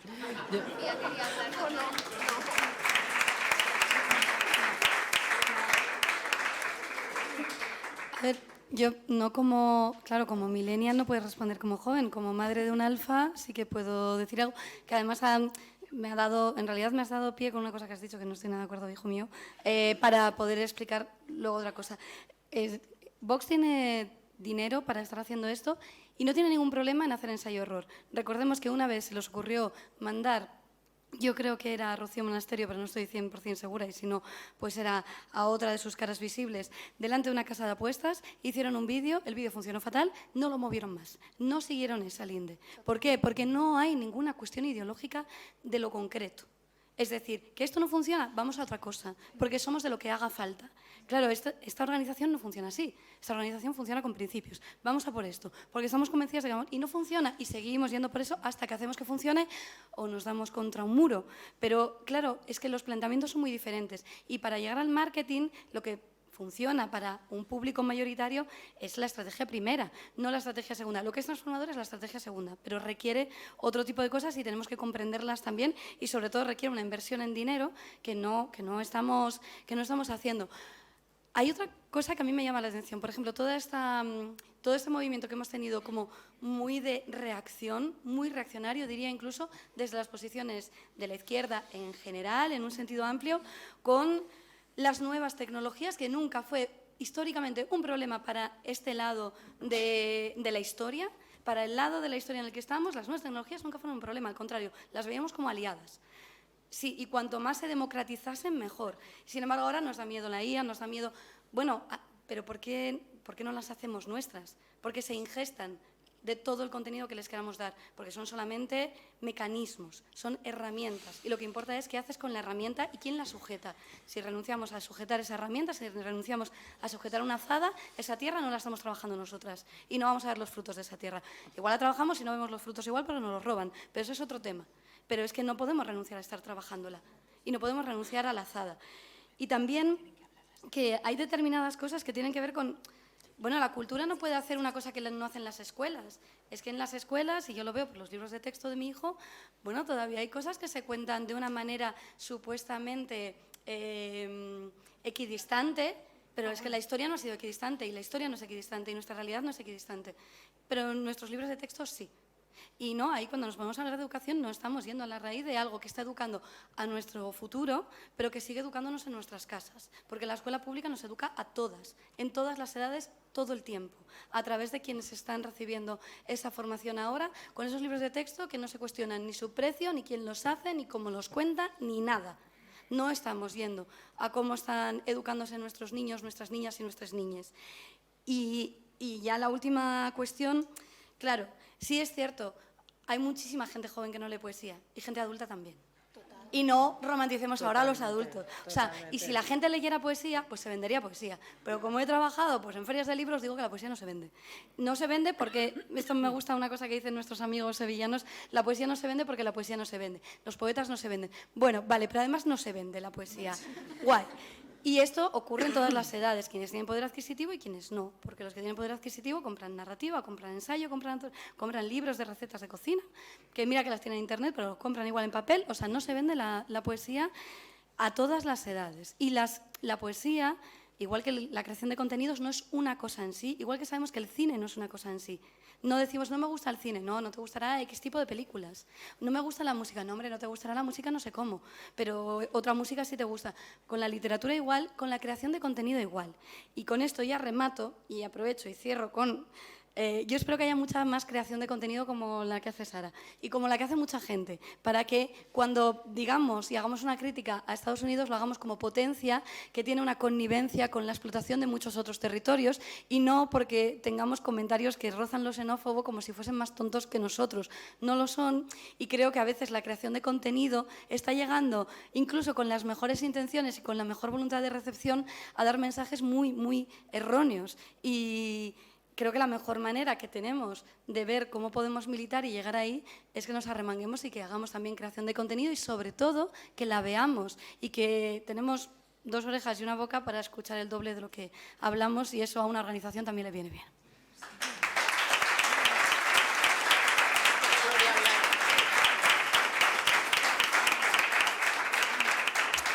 Para mí, una cosita en la que yo creo que nos paramos a pensar poco, pero que ni siquiera se necesita una gran inversión, es hacer grandes esfuerzos para que en los círculos, en estas cosas, en todas partes, estemos todas las edades. Porque a mí segregar me parece edadismo, que haya una cosa para juventud, a ver, cuando hay que hablar de temas concretos que nos atañen a unos a otros, por supuesto, pero hacer grandes esfuerzos porque estemos todos juntos en todas las cosas que hacemos. Y para eso hay que respetar. No decir, buah, esto es una tontería que les gusta a los jóvenes, esta cantante o este vídeo o este TikTok. No, ser lo suficientemente abiertas para acoger los nuevos lenguajes y para además que eso también sea un ejemplo, esa apertura para que también la gente joven de repente diga, pues voy a mirar esto que no es de mi generación o que nosotros no hacemos, pero esa apertura que se contagia, para mí es súper importante. Lo de que no leen poesía, pues la verdad es que la poesía, si acaso se ha puesto de moda gracias a la gente joven, ¿no? O sea, todos estos superpoetas, rockstars, que está guay, ¿por qué no? O sea, si alguien tiene que ser una estrella del rock, pues que sea un poeta, ¿por qué no? ¡Qué maravilla! Pero sobre todo eso, plantearnos el edadismo que tenemos muchas veces cuando hablamos de los jóvenes o de la gente mayor y pensar que a lo mejor podemos estar juntos en un mismo espacio y hablar de distintas cosas. Bueno, pues muchas gracias a todas. Vamos muy justas de tiempo, así que no va a haber más preguntas, pero sí que me gustaría que si queréis cerrar con alguna frasecita o con algo que se os haya quedado por decir, pues que tengáis la ocasión, así que os doy la palabra. Gloria, empiezas tú, ¿te parece? Vale. Pues nada, una cosa muy, muy breve es que para cambiar el mundo, para crear un mundo nuevo, primero hay que soñarlo, primero hay que imaginarlo. Y qué mejor herramienta para imaginar, para soñar, que el arte, la literatura, etcétera. Entonces, creo que es súper importante invertir en cultura, hacer cultura, etcétera, porque es lo que nos va a permitir soñar, imaginar nuevas cosas. Pues Sofía.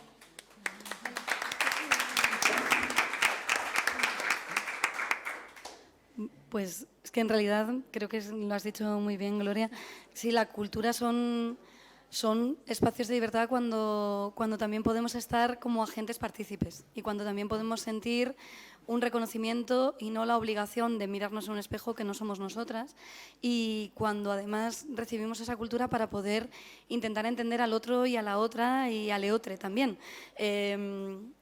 Y que eso es lo que... Y esos son los mecanismos profundamente poderosos que pueden hacer que luego al final alguien, antes veía a Lucía Muñoz aquí, pueda defender en Palma una propuesta para su municipio, porque igual antes de eso ha habido una idea que ha colocado y que ha encontrado la manera de decirla Antonia Vicens. O sea, la cultura está y siempre ha estado, y no hay más que pensar que en una manifestación lo que decimos son consignas, y eso no es otra cosa que poesía, para darnos esos agarres para poder llegar a todas de la manera más precisa y más sentida posible.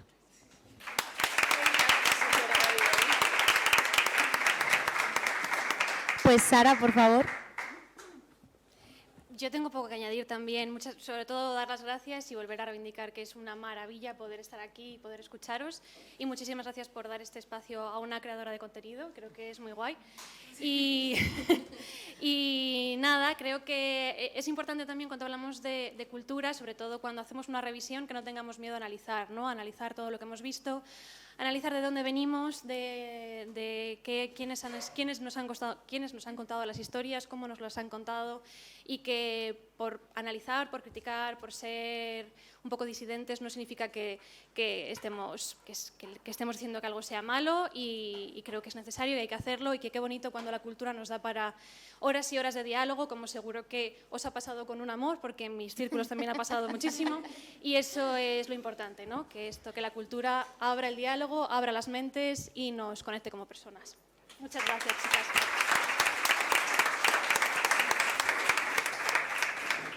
Vale, nada, yo muy brevemente, la verdad es que ha sido un placer y un regalo esta mesa. Creo que ha salido todo el rato en la conversación, ¿no? La cultura es lo que somos, seamos conscientes de ello o no. Entonces yo terminaría con una invitación a que realmente nos cuestionemos por qué ciertas prácticas culturales nos parece que son alejadas o no, y que seamos promiscuas y promiscuos a la hora de relacionarnos con ello, ¿no? Contaba antes Sara el ejemplo de la Rebequita, que claro, se queda una así, y bueno, a mí se me ocurre otro que creo que ilustra lo que quería decir para terminar. No es casualidad que a muchas personas no nos guste y nos parezca difícil la música clásica. Hay razones económicas, materiales, históricas para que a mí la música clásica me parezca difícil y no la entienda. Eso es alta política, eso es el fondo y el meollo de lo que somos. Y creo que hacer un análisis crítico de por qué y cómo nos relacionamos con la cultura, y hacerlo ensayo-error, que decía antes Sofi, valientemente, de vale, pues no tengo ni idea de esto, pero me gusta o no me gusta, es fundamental perderle el miedo, porque si le seguimos teniendo miedo, ganan los malos otra vez.